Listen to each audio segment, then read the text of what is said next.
मराठी गोष्टी. एकदा शिवाजी महाराज तोरण्याहून राजगडाकडे जायला निघाले होते.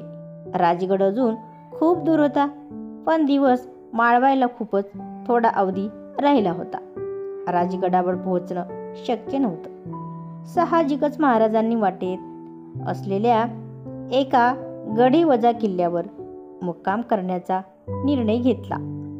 थोड्याच वेळात महाराज सोबत्यासह इच्छित छोट्या किल्ल्यावर पोहोचले. परंतु दिवस मावळला होता आणि त्याही गडाचे दरवाजे बंद झाले होते. आता काय करायचं, असा प्रश्न साऱ्यांच्या चेहऱ्यावर उमटला. पण दिवस मावळून अर्धा घटकाही झाला नव्हता. महाराज सोबत होते, ते काहीतरी मार्ग काढतील असा विश्वास सगळ्यांना होता. गडाचे दरवाजे बंद झालेत हे पाहून महाराज पुढे सरसावले. त्यांनी आवाज दिला, कोण आहे रे पलीकडे? दार उघड. तुम्ही कोण हायसा? पहारेकरानं दरडावून विचारलं. पहारेकराचा दरडावणीचा स्वर ऐकून महाराजांना हसू आलं. तरीही हसू दाबत महाराज म्हणाले, आम्ही महाराज आहोत. पण दरवाजावरचा पहारेकरी महाराजांनाच ओळखत नव्हता, तर महाराजांचा आवाज कुठून ओळखणार? त्याला वाटलं ही काहीतरी शत्रूची चाल आहे. कुणीतरी महाराजांच्या नावाखाली आत घुसायला बघतोय. तो आपला विचार करत राहिला आणि इकडून शिवाजी महाराजांनी पुन्हा आवाज दिला, अरे उघड की दरवाजा. तुम्ही कुणी बी असा, पण दरवाजा उघडाया नाही जमायचं पाहुणं. सांच्यापासून तांबडं फुटुस्तोवर काय बी झालं तरी गडाचा दरवाजा उघडायचा नाही, असा शिवाजी महाराजांचाच हुकूम आहे. आणि आमचं महाराज काय बी झालं तरी सवताचा हुकूम सवता कधीच मोडाये सांगत नाहीत, असं समधी म्हणतात. कुणी बी लुंगे सुंगे येईल आणि महाराजांचं नाव घेऊन दार उघडाया सांगणं. आम्हाला एवढं कळणार होय?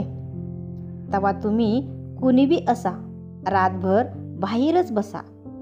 दिस उजाडल्यावर बघू आपण काय असन ते. महाराजाकडे आता कुठलाच मार्ग नव्हता. धाकदडपशाही करून त्यांनीच घालून दिलेला ही रस्ता त्यांना मोडायचा नव्हता. महाराजांनी अख्खी रात्र गडाबाहेर उघाड्यावर काढली. सकाळ झाली, गडाला जाग आली. हळूहळू किलकिले होत गडाचे दरवाजे उघडले. पहारेकऱ्यानं रात्रीचे पाहुणे दारातच असल्याचं पाहिलं. त्यांची नीट खातरजमा करून त्यांना आत घेतलं. पण चौकशी करताना जेव्हा पहारेकऱ्याला कळालं की ज्यांना रात्री आपण दरवाजावर अडवलं ते खरोखरच महाराजच होते, तेव्हा मात्र त्याचे धाबे दणाणले. त्याला त्याचा कडेलोट दिसू लागला. त्याचा चेहरा भीतीने पडला. पहारेकराची अवस्था महाराजांच्या लक्षात आली. ते शांत पावलानं पहारेकऱ्याजवळ गेले. त्याच्या पाठीवर शाबासकीची थाप मारली. स्वतःच्या गळ्यातला कंठा काढून त्याच्या गळ्यात घातला आणि म्हणाले, तुमच्यासारख्या प्रामाणिक सोबत्यांच्या जीवावरच आमचं स्वराज्य उभं आहे. कथेतील बोध: माणसानं नेहमी प्रामाणिक राहावे.